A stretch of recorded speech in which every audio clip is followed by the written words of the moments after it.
வணக்கம் நேயர்களே. ஒருவர் பிறந்த நேரத்தை வைத்து அவர் வாழ்நாளில் பின்னாளில் எவ்வாறெல்லாம் இருக்கப் போகிறார் என்பதை துல்லியமாக கணித்து கூறுவதே லக்கின பலனாகும்.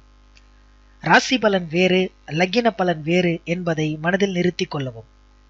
ராசி பலன் என்பது ஆண்டுக்கு ஒரு முறை மாறிக்கொண்டே இருக்கும். ஆனால் லக்கின பலன் என்பது ஒருவர் பிறந்தது முதல் அவர் இந்த பூமியில் இருக்கும் வரை மொத்தமாக கணித்து கூறுவது லக்கின பலன் எனப்படும்.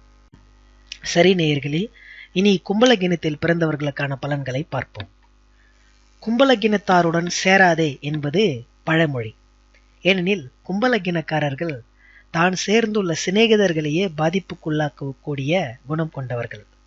ஆனாலும் மங்களமான விஷயங்கள் எல்லாவற்றிலும் கும்பகலசம் வைப்பது சிறந்த ஒரு நிகழ்வாக கருதப்பட்டு வந்து கொண்டிருக்கின்றது.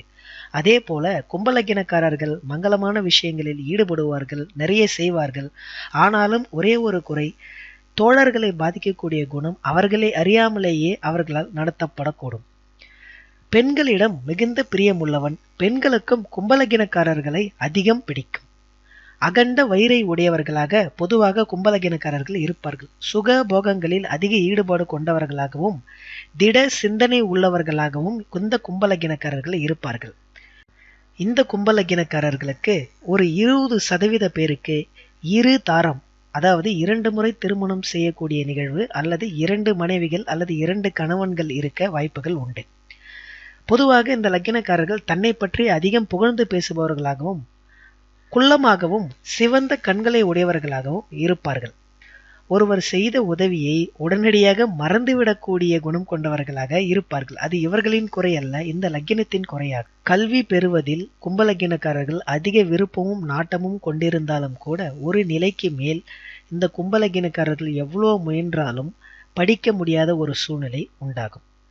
இந்த லக்கினக்காரர்கள் 9, 10, 11, 20, 30 மற்றும் 32 வயதுகளில் இருந்தால் ஜுரம், மிகுந்த ஜன்னி, பித்த ஜுரம், வாத ஜுரம் போன்றவைகளினால் இவர்களுக்கு கண்டம் ஏற்பட வாய்ப்புகள் உண்டு. இந்த லக்கினக்காரர்களுக்கு சுக்கிரன், புதன், சனி ஆகியவை சுபகிரகங்கள் என்பதால் வாழ்நாள் முழுவதும் திறமையாக ஆட்சி செய்யக்கூடிய நிலைமை இந்த லக்கினக்காரர்களுக்கு உண்டு.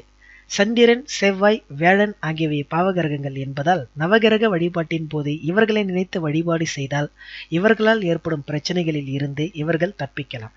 சுக்கிரன் இந்த கிரகத்திற்கு யோக கிரகம் என்பதால் சுக்கிரனை நினைத்து வழிபட்டால் இவர்கள் எல்லா விஷயத்திலும் வெற்றி பெற்று நிம்மதியாக வாழ முடியும். ஆக மொத்தம் இந்த கும்பலக்கினக்காரர்கள் உடன் இருப்பவர்களை எந்தவிதமான பகைமைக்கும் ஆளாக்காமல் அவர்களையும் நேர்மையாக நடத்தினால் வாழ்நாள் முழுவதும், அதாவது 80 வயதிற்கு மேல் மிகவும் இனிமையுடனும் செல்வத்துடனும் வாழ்ந்து வரலாம். வாழ்த்துக்கள். நன்றி. வணக்கம் நேயர்களே, இந்த வீடியோ பயனுள்ள வகையில் இருந்ததுன்னா மறக்காம சப்ஸ்கிரைப் பட்டனை கிளிக் பண்ணிக்கோங்க. கூடவே ஒரு பெல் சிம்பல் வரும், அதையும் கிளிக் பண்ணிக்கோங்க.